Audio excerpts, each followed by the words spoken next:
and Epistle to the Right Hun. George Lord Lansdowne. By Edward Young 1712. Parnassia laurus Parva sub ingenti matris se subjicit umbra. VIRG. When Rome, my lord, in her full glory shone, and great Augustus ruled the globe alone, while suppliant kings in all their pomp and state swarmed in his courts, and throng'd his palace gate, Horace did oft the mighty man detain, and soothed his breast with no ignoble strain. Now soared aloft, now struck an humbler string, and taught the Roman genius how to sing. Pardon, if I his freedom dare pursue, who know no one of Cćsar, finding you. The muse's friend is pleased the muse should press through circling crowds, and labor for access, that partial to his darling he may prove, and shining throngs for her reproach remove. To all the world industrious to proclaim his love of arts, and boast the glorious flame. Long has the western world reclined her head, poured forth her sorrow, and bewailed her dead. Fell discord through her borders fiercely, ranged, and shook her nations, and her monarchs changed, by land and sea, its utmost rage employed, nor heaven repaired so fast as men destroyed. In vain kind summers plenteous fields bestowed, in vain the vintage liberally flowed. Alarms from loaden boards all pleasures chast, and robbed the rich Burgundian grape of taste. The smiles of nature could no blessing bring, the fruitful autumn, or the flowery spring. Time was distinguished by the sword and spear, not by the various aspects of the year. The trumpet's sound proclaimed a milder sky, and bloodshed told us when the sun was nigh. But now, so soon as Britain's blessing seen, when such as you are near her glorious queen. Now, peace, though long repulsed, arrives at last, and bids us smile on all our labors past. Bids every nation cease her wonted moan, and every monarch call his crown his own. To valor gentler virtues now succeed. No longer is the great man born to bleed. Renowned in councils, brave Argyle shall tell, wisdom and prowess in one breast may dwell. Through milder tracts he soars to deathless fame, and without trembling we resound his name. No more the rising harvest whets the sword, no longer waves uncertain of its lord. Who cast the seed, the golden sheaf shall claim, nor chance of battle change the master's name. Each stream unstained with blood more smoothly flows, the brighter sun a fuller day bestows. All nature seems to wear a cheerful face, and thank great Anna for returning peace. The patient thus, when on his bed of pain, no longer he invokes the gods in vain, but rises to new life. In every field he finds Elysium, rivers nectar yield. Nothing so cheap and vulgar but can please, and borrow beauties from his late disease. Nor is it peace alone, but such a peace, as more than bids the rage of battle cease.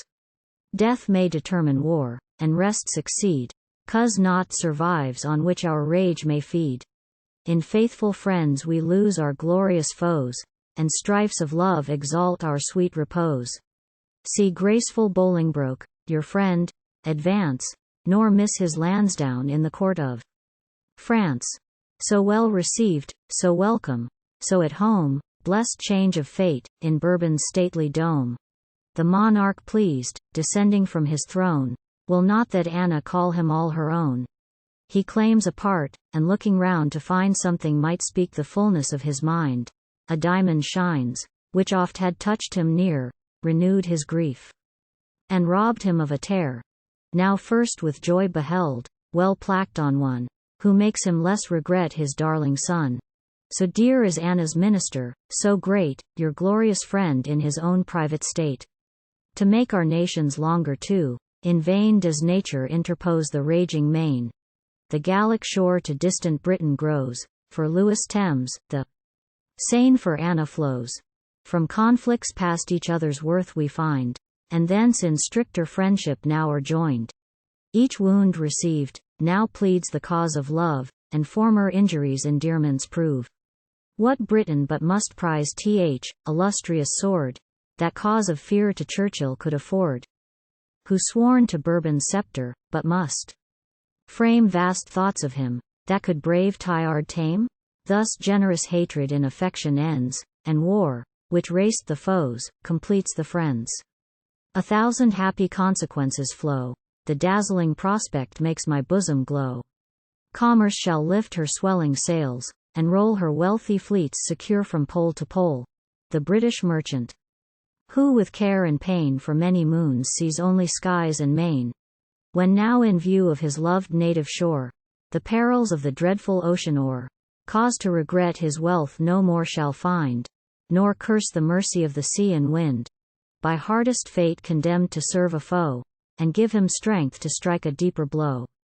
Sweet Philomela providently flies to distant woods and streams, for such supplies, to feed her young, and make them try the wing, and with their tender notes attempt to sing.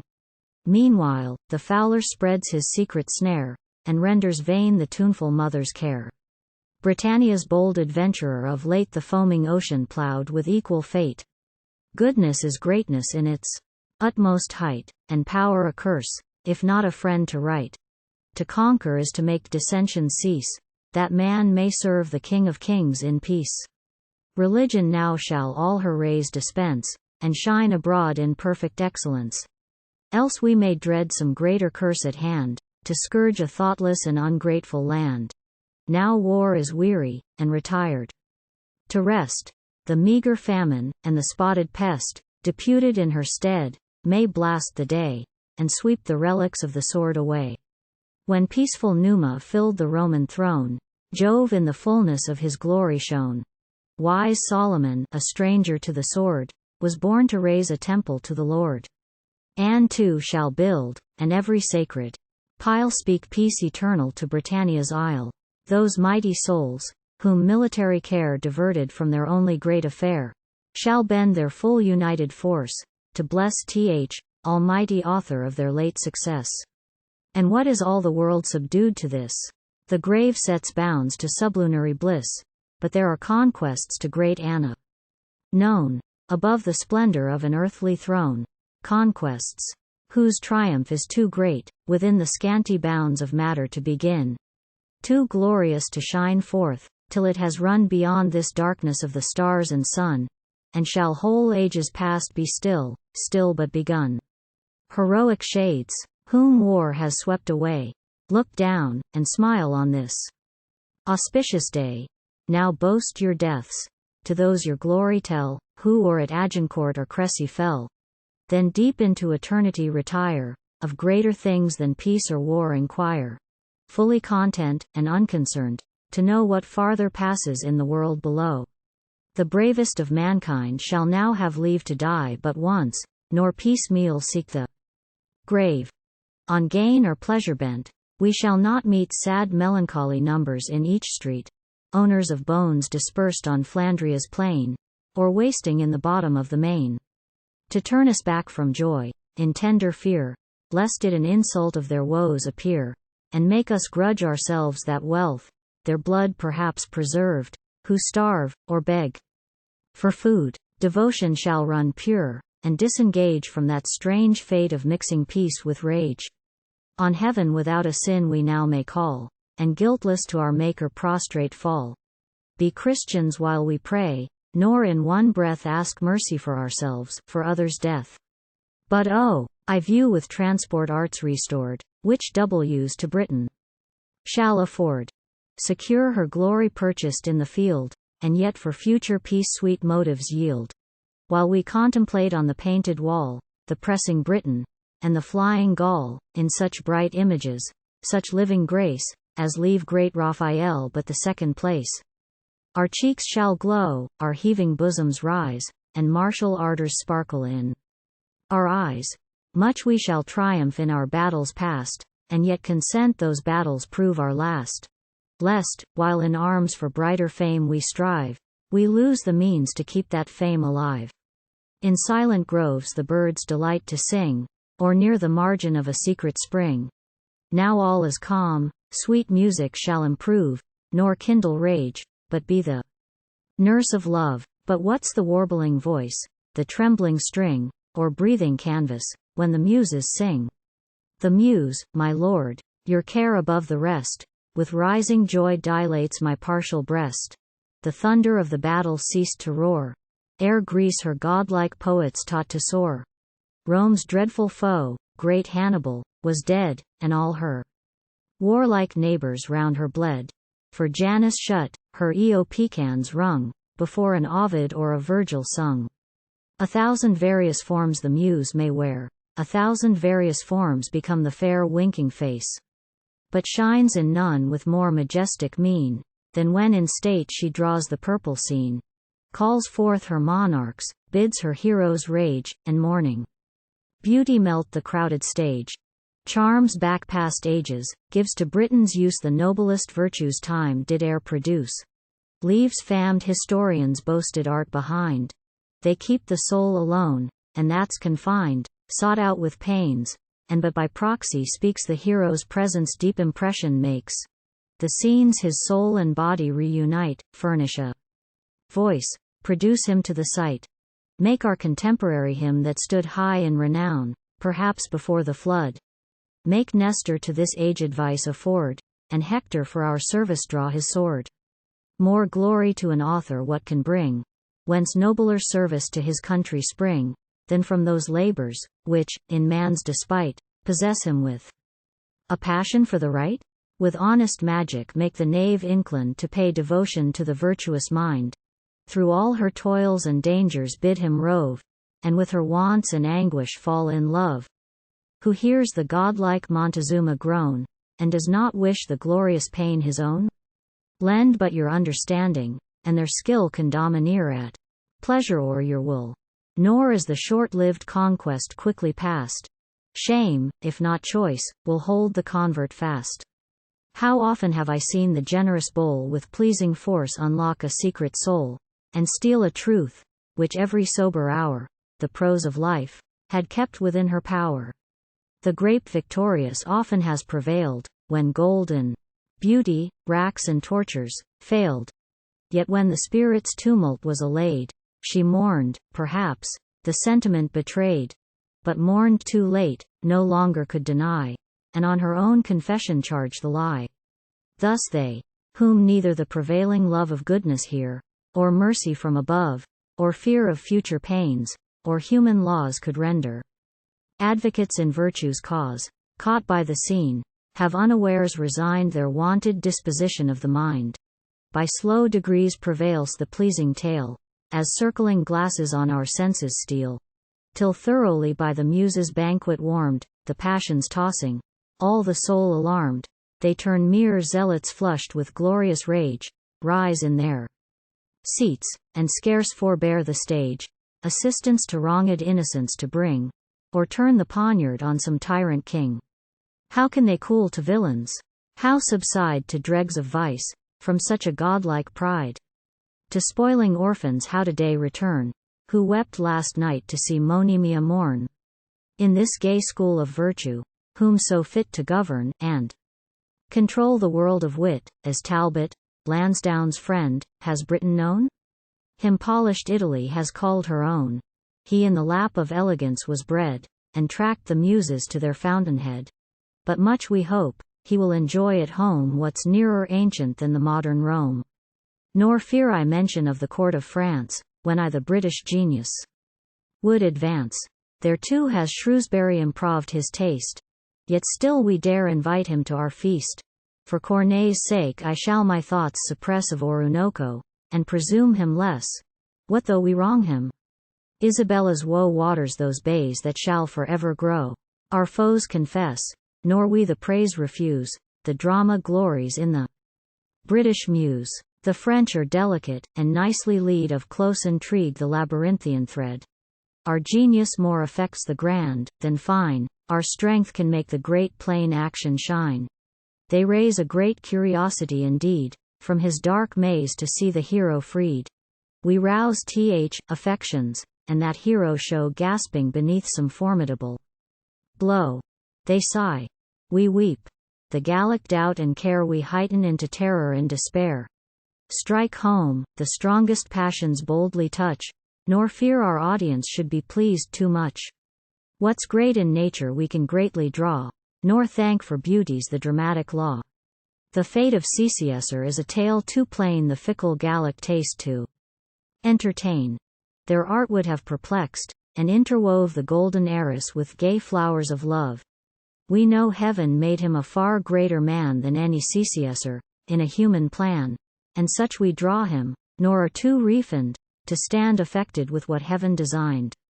To claim attention, and the heart invade, Shakespeare but wrote the play Almighty made. Our neighbour's stage art too bare fact betrays, 'tis great Corneille at every scene we praise. On nature's surer aid Britannia calls, none think of Shakespeare till the curtain falls. Then with a sigh returns our audience home, from Venice, Egypt, Persia, Greece, or Rome. France yields not to the glory of our lines, but manly conduct of our strong designs. That oft they think more justly we must own. Not ancient Greece a truer sense has shown. Greece thought but justly, they think justly too. We sometimes err by striving more to do. So well are Racine's meanest persons taught, but change a sentiment, you make a fault. Nor dare we charge them with the want of flame, when we boast more, we own ourselves to blame. And yet in Shakespeare something still I find, that makes me less esteem all humankind. He made one nature, and another found, both in his page with master strokes abound. His witches, fairies, and enchanted isle bid us no longer at our nurses smile. Of lost historians we almost complain, nor think it the creation of his brain. Who lives, when his Othello's in a trance? With his great Talbot, 62, too he conquered France. Long we may hope brave Talbot's blood will run in great descendants. Shakespeare has but one, and him, my lord, permit me not to name, but in kind silence spare his rival's shame. Yet I in vain that author would suppress, what can't be greater, cannot be made less. Each reader will defeat my fruitless aim, and to himself great Agamemnon name. Should Shakespeare rise unblessed with Talbot's smile, e'en Shakespeare's self would curse this barren isle. But if that reigning star propitious shine, and kindly mix his gentle rays with thine, e'en I, by far the meanest of your age, shall not repent my passion for the stage. Thus did the will Almighty disallow. No human force could pluck the golden bough, which left the tree with ease at Jove's command, and sparred the labor of the weakest hand. Auspicious fate, that gives me leave to write to you, the muses' glory and delight, who know to read, nor false encomiums raise, and mortify an author with your praise. Praise wounds a noble mind, when 'tis not due, but censure's self will please, my lord, from you. Faults are our pride and gain, when you descend to point them out, and teach us how to mend. What though the great man set his coffers wide, that cannot gratify the poet's pride, whose inspiration, if 'tis truly good, is best rewarded, when best understood. The muses write for glory, not for gold, 'tis far beneath their nature to be sold. The greatest gain is scorned, but as it serves to speak a sense of what the muse deserves.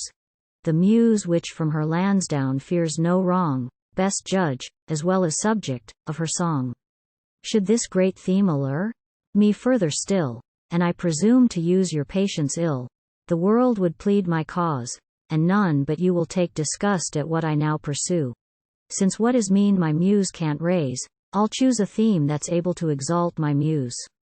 For who, not void of thought, can Granville name, without a spark of his immortal flame? Whether we seek the patriot, or the friend, let Bolingbroke, let Anna recommend. Whether we choose to love or to admire, you melt the tender and ambitious fire.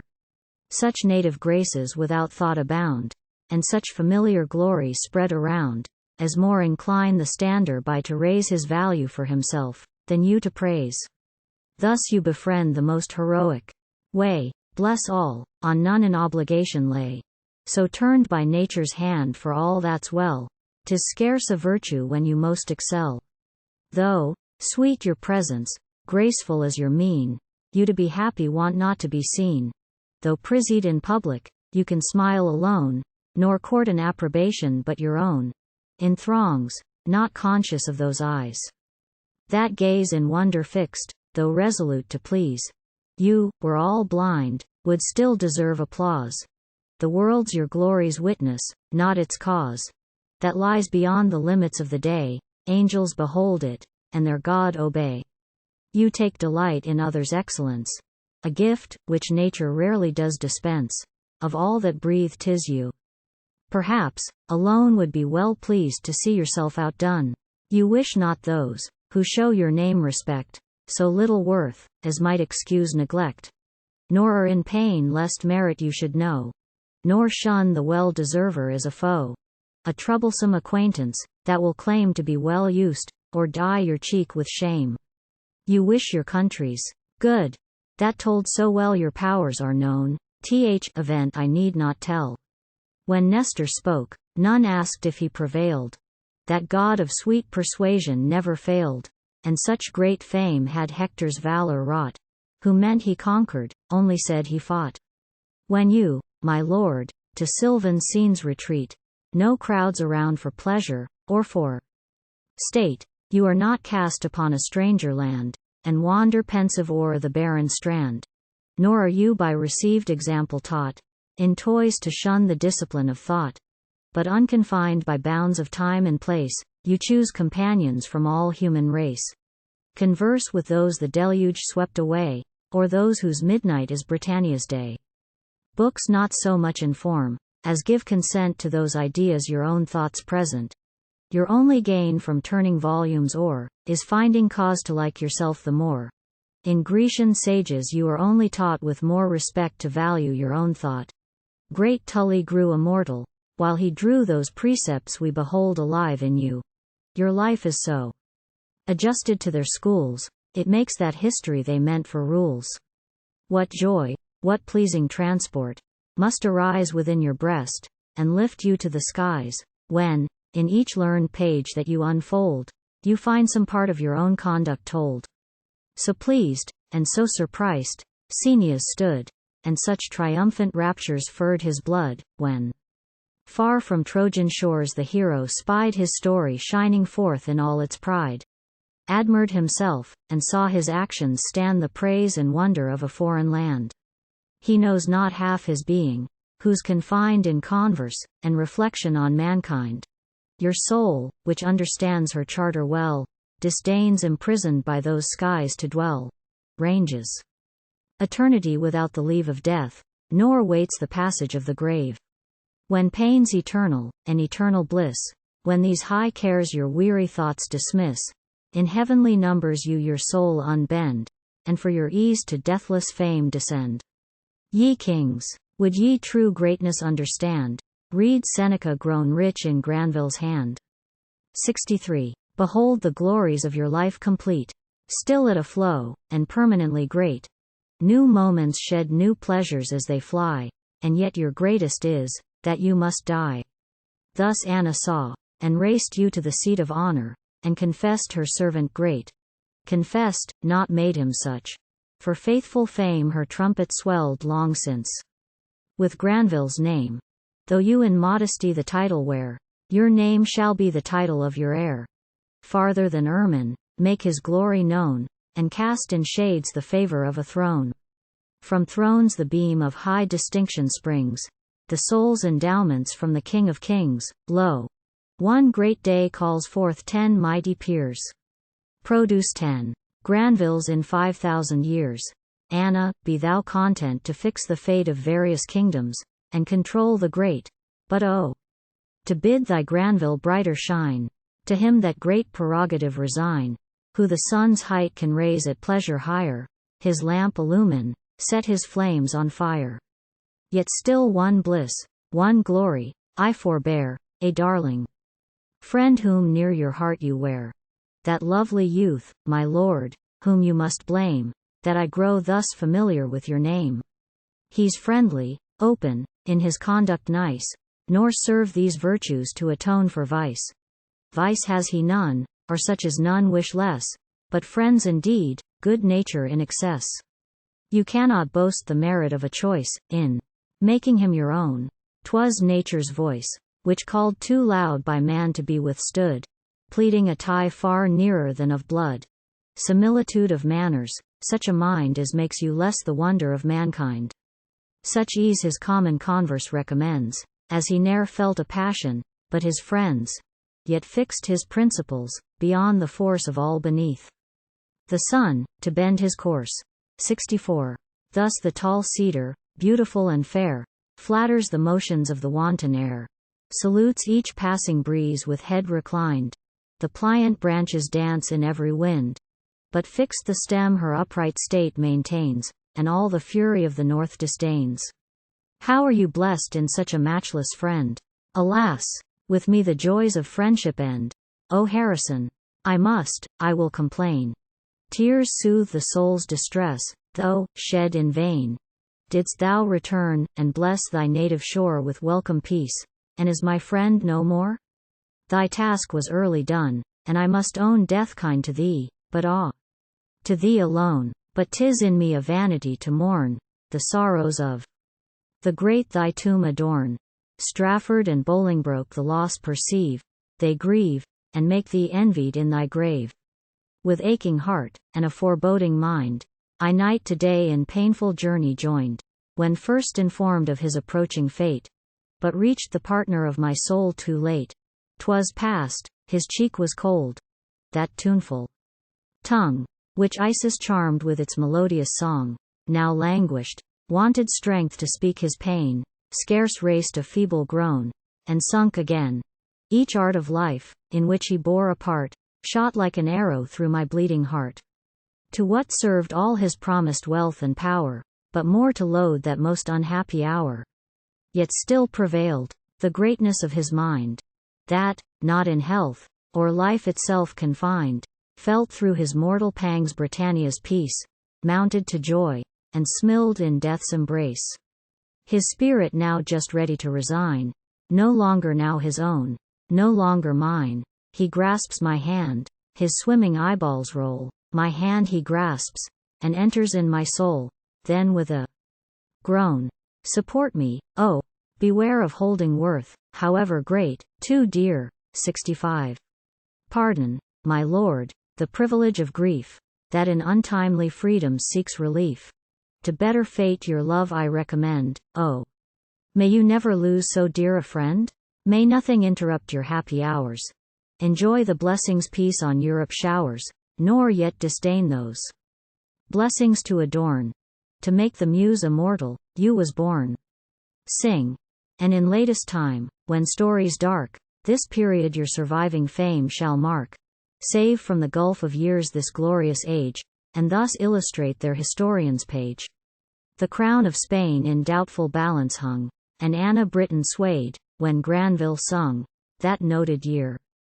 Europa sheathed her sword, when this great man was first saluted lord. 62 An ancestor of the Duke of Shrewsbury, who conquered France, drawn by Shakespeare. Young.